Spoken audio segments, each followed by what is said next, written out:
Hello everyone, welcome in मंथन to success. आज की इस वीडियो में हम करेंगे इम्पॉर्टेंट केबीसी क्वेश्चंस का पार्ट 2। तो चलिए शुरू करते हैं। पहला प्रश्न है, किस त्योहार के दौरान लोग ज़ोर ज़ोर से काईपोचे चिल्लाते हैं?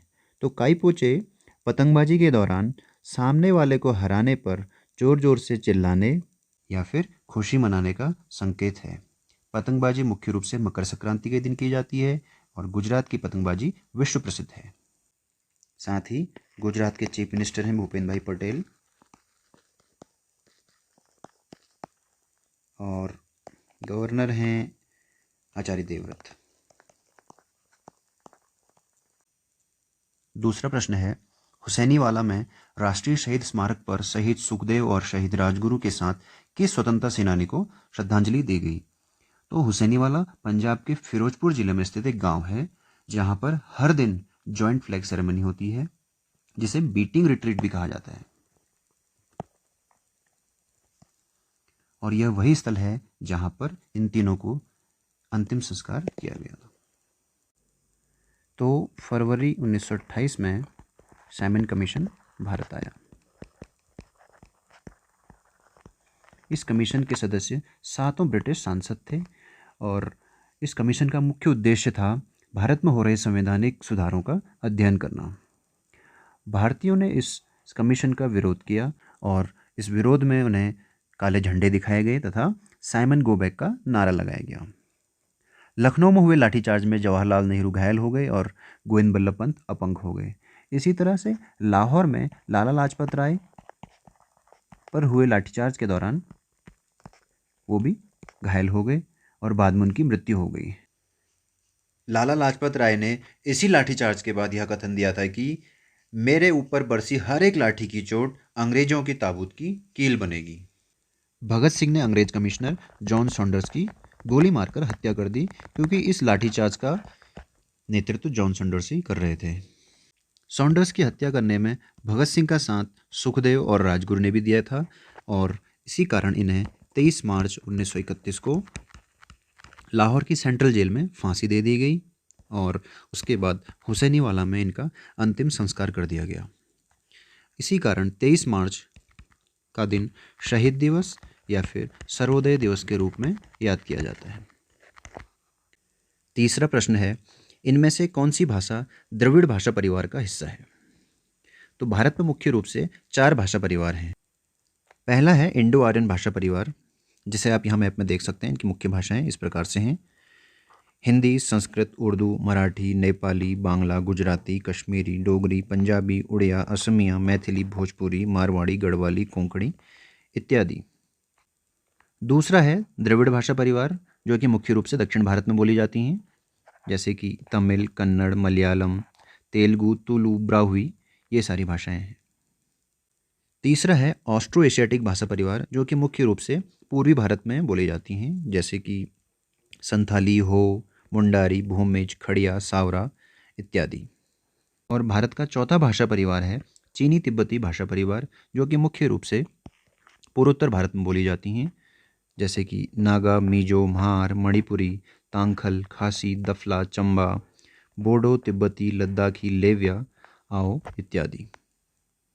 इस प्रकार दक्षिण भारतीय भाषाएं द्रविड़ भाषा परिवार का हिस्सा हैं, अतः इस प्रश्न का उत्तर है तमिल।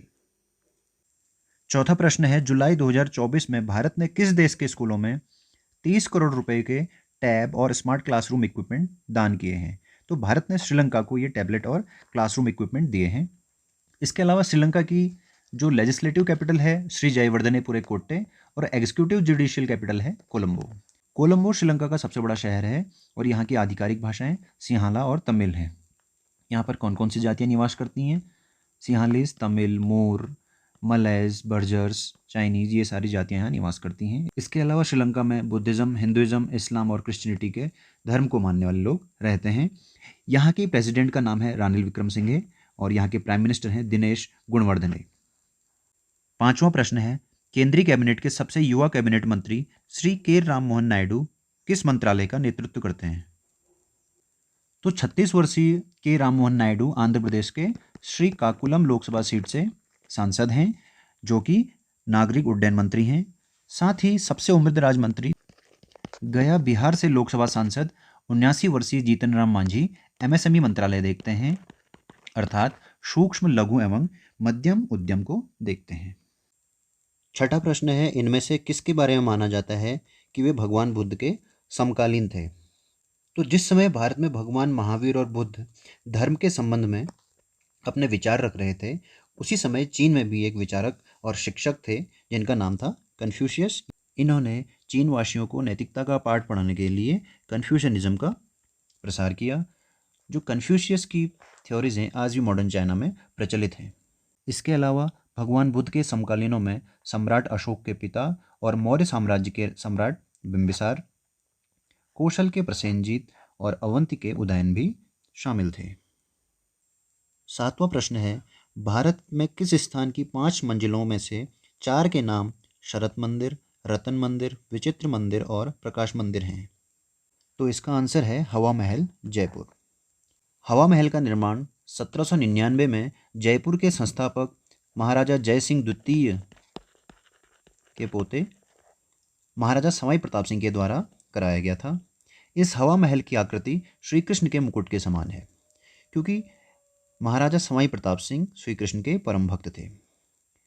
इस हवा महल की प्रथम मंजिल का नाम शरद मंदिर है, क्योंकि सर्दियों के समय सभी कार्यक्रम इसी स्थान पर आयोजित किए जाते थे। इस हवा महल की द्वितीय मंजिल का नाम रतन मंदिर है, क्योंकि यहाँ राजा महाराजाओं द्वारा हीरे जवाहरातों की प्रदर्शनी लगाई जाती थी। तीसरी मंजिल का नाम विचित्र मंदिर है, क्योंकि यहाँ भगवान श्री कृष्ण की पूजा की जाती थी। तथा चौथी मंजिल का नाम प्रकाश मंदिर है, क्योंकि यहाँ सूर्य और चंद्रमा से संबंधित त्यौहार मनाए जाते थे। और पांचवी मंजिल का नाम हवा मंदिर है, क्योंकि यह चारों तरफ से हवादार है। आठवां प्रश्न है, जलवायु परिवर्तन की जागरूकता के लिए अनुसंधान भवन में स्थापित की गई भारत की सबसे बड़ी जलवायु घड़ी किस संगठन के मुख्यालय में स्थापित है? तो यह जलवायु घड़ी पृथ्वी दिवस समारोह के दौरान CSIR के मुख्यालय में स्थापित की गई। पर्यावरण संरक्षण को लेकर जागरूकता बढ़ाने हेतु पृथ्वी दिवस प्रतिवर्ष 22 अप्रैल को मनाया जाता है। और वर्ष 2024 की जो पृथ्वी दिवस की थीम थी वह थी ग्रह बनाम प्लास्टिक। वैज्ञानिक तथा औद्योगिक अनुसंधान परिषद CSIR भारत की एक राष्ट्रीय प्रयोगशाला है, जिसकी स्थापना 26 सितंबर 1942 में हुई थी और यह मिनिस्ट्री ऑफ साइंस और टेक्नोलॉजी के अंतर्गत कार्य करती है।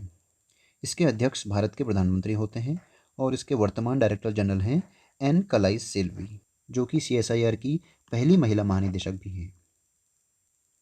अगला और महत्वपूर्ण प्रश्न है, 2024 विंबलडन चैंपियनशिप में किसने पुरुषों का एकल खिताब जीता? तो टेनिस के 4 सबसे बड़े टूर्नामेंटों को ग्रैंड स्लैम कहा जाता है,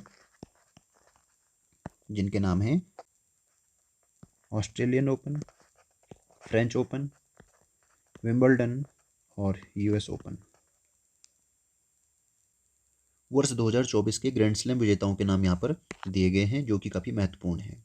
पहला है ऑस्ट्रेलियन ओपन, जो कि हार्डकोर्ट में खेला जाता है। मेन सिंगल्स में इसे जीता और इटली के जेनिक सिनर ने। वुमेन सिंगल्स में जीता इसे बेलारूस की आरेना सबलेंका ने। और मेंस डबल्स में इसे जीता भारत के रोहन बोपन्ना और ऑस्ट्रेलिया के मैथ्यू एबडेन ने। रोहन बोपन्ना ग्रैंड स्लैम खिताब जीतने वाले सबसे वरिष्ठ खिलाड़ी बन चुके हैं और मेंस डबल्स में नंबर 1 रैंक पाने वाले सबसे वरिष्ठ खिलाड़ी भी बन चुके हैं। दूसरा ग्रैंड स्लैम टूर्नामेंट है फ्रेंच ओपन, जो कि क्ले कोर्ट में खेला जाता है। इसके मेन सिंगल्स के विनर हैं कार्लोस अल्काराज, जो कि स्पेन के खिलाड़ी हैं। कार्लोस अल्काराज तीनों कोर्ट्स को खेलकर जीतने वाले सबसे युवा खिलाड़ी बन चुके हैं। और इसके वुमेन सिंगल्स की विजेता हैं ईगा स्वेतेक, जो कि पोलैंड की खिलाड़ी हैं। तीसरा ग्रैंड स्लैम खिताब है विंबलडन, जो कि ग्रास कोर्ट में खेला जाता है। इसके मेन सिंगल्स के खिलाड़ी विजेता हैं स्पेन के कार्लोस अल्काराज अगेन, और वुमेन सिंगल्स की विजेता हैं बारबोरा क्रेजिकोवा, जो कि चेक रिपब्लिक की खिलाड़ी हैं। और वर्ष का चौथा और आखिरी ग्रैंड स्लैम टूर्नामेंट, जो कि US ओपन है, हार्डकोर्ट में खेला जाता है ये भी, और ये अभी वर्तमान में चल रहा है, जिसके रिजल्ट्स अभी आने बाकी हैं। 10वां प्रश्न है, 15वीं शताब्दी में देवराय प्रथम किस साम्राज्य के शासक थे? तो देवराय प्रथम विजयनगर साम्राज्य के अंदर संगमा राजवंश के शासक थे। विजयनगर साम्राज्य 4 राजवंशों में बटा हुआ था: संगम राजवंश, सालुव राजवंश, तुलु राजवंश और अरविंद राजवंश। विजयनगर साम्राज्य की स्थापना 1336 ईस्वी में हरिहर और बुक्का नामक दो भाइयों ने की थी, और इन्होंने दिल्ली सल्तनत से अलग होकर कर्नाटक में तुंगभद्रा नदी के किनारे विजयनगर में इस साम्राज्य की स्थापना की थी। विजयनगर साम्राज्य के सबसे शक्तिशाली शासक कृष्णदेव राय थे, जो कि तुलु राजवंश के शासक थे। विजयनगर शैली के कुछ प्रसिद्ध मंदिरों में से एक है विरूपाक्ष मंदिर, हम्पी कर्नाटक का, और हजारा राम मंदिर, जो कि देवराय प्रथम द्वारा बनाया गया था। 11वां प्रश्न है, छाऊ नृत्य इनमें से किस राज्य से संबंधित है? तो छाऊ नृत्य पुरुलिया छाऊ के रूप में पश्चिम बंगाल में, सरायकेला छाऊ के रूप में झारखंड में, और मयूरभंज छाऊ के रूप में उड़ीसा में प्रसिद्ध है। लेकिन प्रश्न के हिसाब से इसका आंसर होगा उड़ीसा। उड़ीसा के गवर्नर का नाम है रघुवर दास, और यहाँ के चीफ मिनिस्टर हैं मोहन चरण मांझी। यहाँ पर एक बात और महत्वपूर्ण है कि भारत की 15वीं और वर्तमान राष्ट्रपति द्रौपदी मुर्मू जी उड़ीसा के मयूरभंज की ही रहने वाली हैं, और वह संथाल ट्राइब को बिलोंग करती हैं।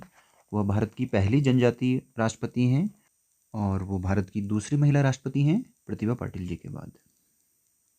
और राष्ट्रपति मुर्मू को सबसे कम उम्र में भारत की राष्ट्रपति बनने का गौरव प्राप्त हुआ है, और राष्ट्रपति पद के लिए उन्होंने विपक्ष के उम्मीदवार यशवंत सिन्हा को पराजित किया। 12वां प्रश्न है, इनमें से क्या एक प्रकार का सांप नहीं है? तो नाग एक प्रकार का सांप है, अजगर एक प्रकार का सांप है, वाइपर भी एक प्रकार का सांप है, जबकि बबून एक प्रकार का अफ्रीका में पाया जाने वाला बंदर की प्रजाति है। ये हैं भारत के कुछ प्रमुख सांप: पाइथन, कोबरा, वाइपर और क्रेट। कोबरा विश्व का सबसे जहरीला सांप है, तो स्केल्ड और रेसल वाइपर भारत का सबसे जहरीला सांप है।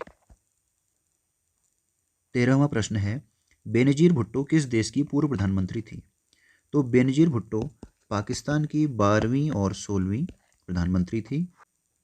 साथ ही बेनजीर भुट्टो किसी भी मुस्लिम देश की पहली महिला प्रधानमंत्री भी रही थी।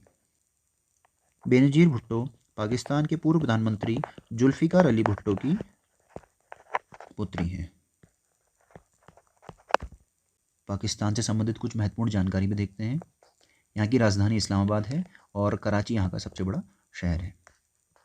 पाकिस्तान में मुख्य रूप से इस्लाम 96.3% लोग हैं, और 2.2% लोग हिंदू धर्म को मानने वाले हैं, और 1.4% लोग क्रिश्चियन धर्म को मानने वाले हैं। पाकिस्तान के राष्ट्रपति हैं आसिफ अली जरदारी, और शहबाज शरीफ यहाँ के प्रधानमंत्री हैं। 14वां प्रश्न है, वास्को डी गामा किस देश से थे? तो वास्को डी गामा पुर्तगाली खोजकर्ता थे, और इन्होंने ही यूरोप से भारत आने वाले जली मार्ग की खोज की थी। Vasco da Gama Cape of Good Hope, जो कि अफ्रीका का दक्षिणी हिस्सा है, यहाँ से होते हुए केरल यानी कालीकट पहुँचे थे। 15वां प्रश्न है, माओरी किस देश की आधिकारिक भाषा है? तो माओरी न्यूजीलैंड की आधिकारिक भाषा है, और यहाँ की एक जनजाति भी है। इसके अलावा कुछ महत्वपूर्ण जनजातियाँ और उनसे संबंधित देशों के नाम यहाँ पर दिए हुए हैं, जैसे कि घवाजी मिस्र की, अलियूत अलास्का की, हाउसा उत्तरी नाइजीरिया की, कलमुक मध्य एशिया की, आवा ब्राज़ील की, मसाई अफ्रीका की, मेओस म्यांमार की, रेड इंडियन उत्तरी अमेरिका की, टॉपिरो पपुआ न्यू गिनी की, टर्गेस सहारा की, योआकुटस साइबेरिया की, और जुलू दक्षिण अफ्रीका की प्रमुख जनजातियाँ हैं। 16वां प्रश्न है, किस मुगल सम्राट की राज की उपाधि आलमगीर थी? आलमगीर का अर्थ है विश्व विजेता, और यह उपाधि मिली थी औरंगजेब को। औरंगजेब मुगल साम्राज्य का छठा शासक था, और अकबर के बाद सबसे अधिक समय तक शासन करने वाला दूसरा शासक था। औरंगजेब को मुगल वंश का सबसे क्रूर शासक कहा जाता है, क्योंकि इसने गैर मुसलमानों पर जजिया कर लगाया। साथ ही इसने सिखों के नवे गुरु तेग बहादुर के इस्लाम धर्म को स्वीकार करने से मना करने पर उन्हें सबके सामने मौत के घाट उतार दिया। औरंगजेब की मृत्यु के बाद मुगल वंश का पतन शुरू हो गया, और अंतिम मुगल शासक बहादुर शाह जफर की मृत्यु के बाद मुगल शासन का पतन हो गया। अंतिम मुगल शासक बहादुर शाह जफर ने अंग्रेजों की हड़प नीति के विरोध में 1857 की क्रांति में भारतीयों का नेतृत्व किया दिल्ली से, और इस युद्ध में हार के बाद अंग्रेजों ने उन्हें बर्मा भेज दिया और वहाँ उनकी मृत्यु हो गई। तो ये था केबीसी सीरीज का पार्ट 2। आगे और भी इन्फॉर्मेटिव और एजुकेशनल वीडियोज़ में लेके आ रहा हूँ, इसलिए आप इस चैनल को ज़रूर सब्सक्राइब करें और लाइक शेयर कमेंट के जरिए मेरे इस एफर्ट को ज़रूर सपोर्ट करें। थैंक यू फॉर वॉचिंग मंथन टू सक्सेस।